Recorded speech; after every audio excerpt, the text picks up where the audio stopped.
Hello दोस्तों, स्वागत है आपका टॉपिक ज्ञान चैनल पे। आज हम संविधान निर्माण से एग्जाम में बार बार पूछे जाने वाले प्रश्न देखेंगे। दोस्तों, ये मेरा नया चैनल है। इसमें हम पॉलिटी, ज्योग्राफी और हिस्ट्री का टॉपिक वाइज इम्पॉर्टेंट सीरीज बना रहे हैं जो क्वेश्चन एग्जाम में बार बार पूछे जाते हैं। तो प्लीज़ टॉपिक ज्ञान को सब्सक्राइब करें और साथ ही साथ लाइक शेयर भी कर दीजिए। तो चलिए पहला क्वेश्चन देखते हैं। भारत के लिए संविधान की रचना हेतु संविधान सभा का विचार सर्वप्रथम किसने प्रस्तुत किया था? आपके ऑप्शन हैं: A Swaraj party 1934, B Congress party 1942, C Muslim League 1942, D सर्वदलीय सम्मेलन 1946। IS प्री 1996 का क्वेश्चन है ये।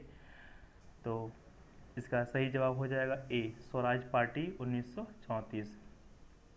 भारत के लिए संविधान की रचना हेतु संविधान सभा का विचार सर्वप्रथम किसने प्रस्तुत किया था? स्वराज पार्टी 1934 ने प्रस्तुत किया था।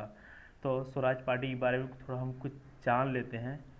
जब सन 1922 में चौरी चौरा कांड हुआ और गांधी जी ने असहयोग आंदोलन वापस ले लिया, तो कुछ नेताओं ने, जिसमें से चित्तरंजन दास, मोतीलाल नेहरू, विठल भाई पटेल जैसे नेताओं ने 1 जनवरी 1923 को स्वराज पार्टी की स्थापना की।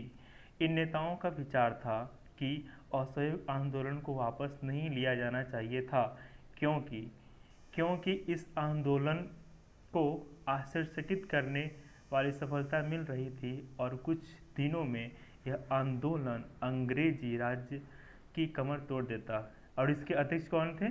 इसके अध्यक्ष थे चित्तरंजन दास। स्वराज पार्टी के अध्यक्ष थे चित्तरंजन दास।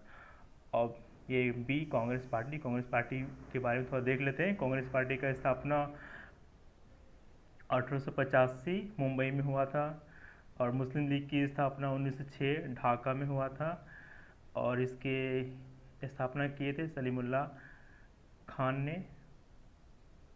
अब अगला क्वेश्चन देखते हैं। संविधान सभा के स्थायी अध्यक्ष कौन थे? A Mahatma Gandhi, B Jawaharlal Nehru, C doctor Rajendra Prasad and यहाँ मिस प्रिंट हो गया है सी बी आर अम्बेडकर। तो आपको इसके सही जवाब है संविधान सभा के स्थायी अध्यक्ष कौन थे? डॉक्टर राजेंद्र प्रसाद। संविधान सभा के स्थायी अध्यक्ष डॉक्टर राजेंद्र प्रसाद थे। क्वेश्चन नंबर 3, संविधान सभा का अस्थायी अध्यक्ष किसे चुना गया था? संविधान सभा का अस्थायी अध्यक्ष किसे चुना गया था? ए HN Kunzru, B doctor Sachchidanand Sinha, सी गोविंद बल्लभ पंत, डी KT शाह। तो इसका सही ऑप्शन हो जाएगा डॉक्टर सच्चिदानंद सिन्हा अस्थायी अध्यक्ष थे। 9 दिसंबर 1946 को संविधान सभा का प्रथम बैठक की अध्यक्षता अस्थायी अध्यक्ष डॉक्टर सच्चिदानंद सिन्हा ने की थी। 11 दिसंबर 1946 को संविधान सभा ने राजेंद्र प्रसाद को निर्विरोध संविधान सभा के स्थायी अध्यक्ष के रूप में निर्वाचित किया। अब अगला क्वेश्चन देखते हैं। ये हैं doctor Sachchidanand Sinha ji. Question number 4, संविधान सभा की स्थापना कब की गई? संविधान सभा की स्थापना कब की गई? तो संविधान सभा की स्थापना कब की गई? आपके ऑप्शन ए 11 दिसंबर 1946, बी 9 दिसंबर 1946, सी 26 जनवरी 1949, डी 26 दिसंबर 1949। तो इसका सही जवाब हो जाएगा 9 दिसंबर 1946। 9 दिसंबर 1946 संविधान सभा की स्थापना कब की गई थी? 9 दिसंबर 1946।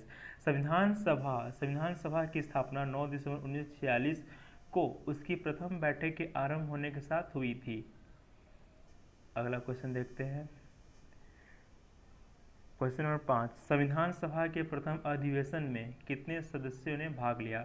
संविधान सभा के प्रथम अधिवेशन में कितने सदस्यों ने भाग लिया? तो आपके ऑप्शन है ए 206, बी 207, सी 208, डी 209। तो आपके आंसर हो जाएंगे 207। अगला क्वेश्चन देखते हैं 6, कुल कितने अधिवेशन और बैठक हुई संविधान सभा को संविधान सभा को बनाने के लिए कुल कितने अधिवेशन और बैठकें हुई संविधान सभा को बनाने के लिए? हाँ, डबल लिखा गया है यहाँ पे, ये नहीं होगा। के लिए आपके option A 8, B 11, C 12, D 18। UPPSC 2005 से क्वेश्चन पूछा गया था, तो इसका सही जवाब हो जाएगा सी 12। अगला क्वेश्चन देखते हैं। संपूर्ण भारतीय संविधान के निर्माण संविधान सभा को कितना समय लगा? संपूर्ण भारतीय संविधान के निर्माण संविधान सभा को कितना समय लगा? संपूर्ण भारतीय संविधान के निर्माण में संविधान सभा को कितना समय लगा? आपके ऑप्शन है ए 2 वर्ष 7 माह 23 दिन, बी 3 वर्ष 14 दिन, सी 2 वर्ष 11 माह 18 दिन, सी 3 वर्ष 1 माह 5 दिन। तो सही जवाब हो जाएगा सी 2 वर्ष 11 माह 18 दिन। यूपीपीएससी 2007 के क्वेश्चन है कि संपूर्ण भारतीय संविधान के निर्माण में संविधान सभा को कितना समय लगा? 2 वर्ष 11 माह 18 दिन। अगला सवाल है, संविधान सभा के कितने उपस्थित सदस्यों ने संविधान पर हस्ताक्षर किए? संविधान सभा के कितने उपस्थित सदस्यों ने संविधान पर हस्ताक्षर किए? ए 262, B 284, C 290 and D 296।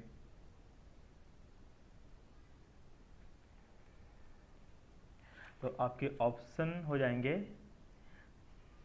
284, B 284। ये महात्मा गांधी और लोग हस्ताक्षर कर रहे हैं संविधान सभा पे। अगला क्वेश्चन देखते हैं, क्वेश्चन नंबर 9। संविधान सभा के प्रारूप समिति के अध्यक्ष कौन थे? संविधान सभा के प्रारूप समिति के अध्यक्ष कौन थे? A doctor Rajendra Prasad, B doctor Bhimrao Ambedkar, C doctor Sachchidanand Sinha and C, यहाँ मिसप्रिंट है, यहाँ डी होगा, and D Jawaharlal Nehru. MPPSC का एक क्वेश्चन है, तो इसका सही आंसर हो जाएगा बी डॉक्टर भीमराव अंबेडकर। संविधान के प्रारूप पर विचार विमर्श करने के लिए संविधान सभा द्वारा 29 अगस्त 1947 को एक संकल्प पारित करके प्रारूप समिति का गठन किया गया तथा इसके अध्यक्ष के रूप में डॉक्टर भीमराव अंबेडकर को चुना गया। और जो प्रारूप समिति थी उसमें कितने सदस्य थे? तो प्रारूप समिति के सदस्यों की संख्या 7 थी। प्रारूप समिति के सदस्यों की संख्या कितनी थी? 7 थी। अगला क्वेश्चन देखते हैं, ये है doctor Bhimrao Ambedkar ji. Next question, संविधान के मौलिक अधिकारों और अल्पसंख्यकों हेतु सलाहकार समिति के अध्यक्ष कौन थे? संविधान के मौलिक अधिकारों और अल्पसंख्यकों हेतु सलाहकार समिति के अध्यक्ष कौन थे? A Jawaharlal Nehru, B Sardar Vallabh Bhai Patel, C B N Rao and हम स्प्रिंट यहाँ डी होगा डॉक्टर भीमराव अंबेडकर। बताइए आप। तो इसका आंसर हो जाएगा बी सरदार वल्लभ भाई पटेल। अगला क्वेश्चन देखते हैं, डॉक्टर भीमराव अंबेडकर का जन्म और मृत्यु कब हुआ? डॉक्टर भीमराव अंबेडकर का जन्म और मृत्यु कब हुआ?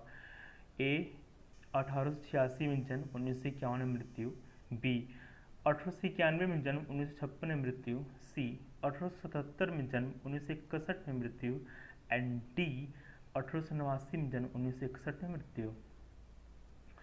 तो अब बताइए इसका क्या आंसर होगा? इसका आंसर होगा 1891 में जन्म और 1956 में मृत्यु। भारतीय संविधान निर्माण में मुख्य भूमिका निभाने वाले डॉक्टर भीमराव अंबेडकर का जन्म 14 अप्रैल 1891 को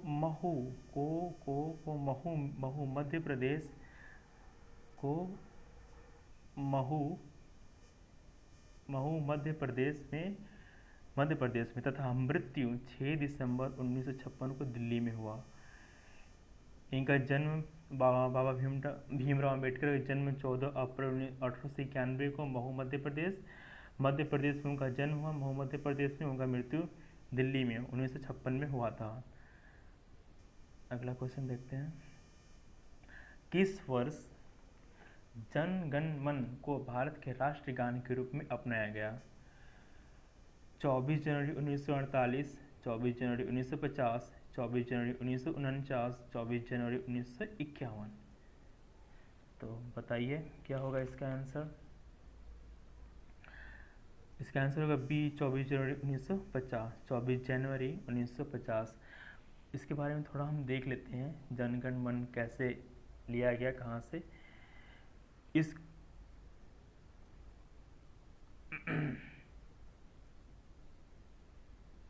27 दिसंबर 1911 को पहली बार भारतीय राष्ट्रीय कांग्रेस की कलकत्ता सभा में गाया गया था। जनगण मन जो है वो कब गाया गया था?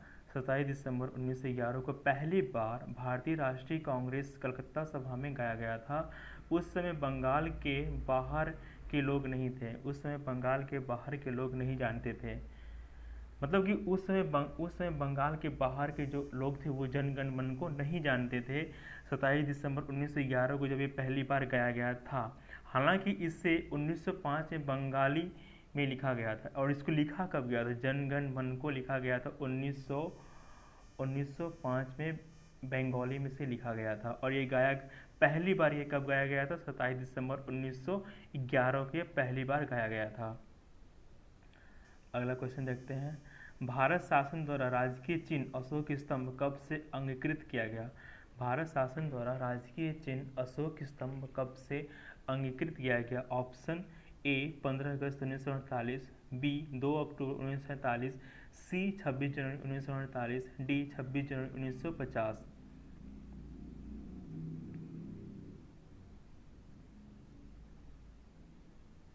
तो इसका आंसर हो जाएगा 26 जनवरी 1950। सॉरी 26 जनवरी 1950 इसका आंसर हो जाएगा। ये है अशोक स्तंभ, इसके बारे में थोड़ा जान लेते हैं। इसको सारनाथ में मिली अशोक लाड से लिया गया है। मूल रूप से इसमें 4 शेर हैं, ये 4 शेर हैं, 3 दिख रहे हैं और एक पीछे है, जो चारों दिशाओं की ओर मुंह किए हुए खड़े हैं। चारों दिशाओं की ओर मुंह किए खड़े हैं, चारों दिशाओं की ओर मुंह किए खड़े हैं। इसके नीचे एक गोल आधार है, ये गोल आधार है इसका, जिस पर हाथी, घोड़ा एवं सांड और एक सिंह बने हैं, जो दौड़ती हुई मुद्रा में है। ये आपको घोड़ा हो गया, ये हो गया हाथी, और ये देख रहे हैं ये दौड़ती, मतलब दौड़ते हुए प्रतीत हो रहे हैं, ये दौड़ती हुई मुद्रा में बने हैं। हर पशु के बीच में एक धर्म चक्र है, हर पशु के बीच में एक धर्म चक्र, यहाँ पर भी एक चक्र है, हर पशु के बीच में एक धर्म चक्र है। इसमें के 3 शेर दिखाई पड़ते हैं, चौथा छिपा हुआ दिखाई देता है। चक्र केंद्र में दिखाई देता है, चक्र जो है यहाँ केंद्र में दिखाई दे रहा है, ये चक्र केंद्र में दिखाई देता है। सांड दाहिनी ओर और घोड़ा बाईं ओर है। ये जो सांड जी हैं ये दाईं ओर है और घोड़ा जी हैं बाईं ओर है। प्रतीक के नीचे, ये जो प्रतीक है इसके नीचे, यहाँ दिख नहीं रहा होगा, ये प्रतीक है, इसके नीचे सत्यमेव जयते, इस सत्यमेव जयते प्रतीक के नीचे सत्यमेव जयते देवनागरी लिपि में अंकित है। शब्द सत्यमेव जयते मुंडक उपनिषद से लिया गया है, उसका अर्थ है केवल सच्चाई की विजय होती है। यहाँ कहीं सत्यमेव जयते लिखा होता है, इसका अर्थ ये क्या है? सच्चाई की विजय होती है। ये गोलाकार, अब इसका तो देख लेते हैं हम, इसका ये क्या है? ये गोलाकार आधार खिले हुए उल्टे लटके कमल के रूप में है। ये आपको दिखाई दे रहा है कमल, उल्टे लटके हुए कमल के रूप में ये आपको दिखाई दे रहा है, ऐसे हैं। चलिए अब अगला क्वेश्चन देखते हैं। भारतीय संविधान सभा में कुल कितनी महिला सदस्याएं थी? भारतीय संविधान सभा में कुल कितनी महिला सदस्याएं थी? 15, ए 15, बी 13, सी 12, डी 10। यूपी से 2014 क्वेश्चन है, तो आपके ऑप्शन हो जाएंगे ए 15। इसमें जो खास हैं विजय लक्ष्मी पंडित, राजकुमारी अमृत कौर, सरोजनी नायडू, सुचिता कृपलानी। ये हैं महिलाएं, इसमें 15 तो नहीं है पर 1 2 3 4 5 11 महिलाएं हैं। अगला क्वेश्चन देखते हैं, भारतीय संविधान के किस भाग को उसकी आत्मा की संज्ञा दी गई है? भारतीय संविधान के किस भाग को उसकी आत्मा की संज्ञा दी गई है? ये शायद आपको लोग को पता होगा। ए मूल अधिकार, बी संविधान उपचारों का अधिकार, सी प्रस्तावना, डी संशोधन की प्रक्रिया। बताइए। तो आपके ऑप्शन हो जाएंगे सी, सही जवाब सी प्रस्तावना। भारतीय संविधान के किस भाग को उसकी आत्मा की संज्ञा दी गई है? भारतीय संविधान के जो आत्मा की संज्ञा दी गई है उसके प्रस्तावना को दी गई है।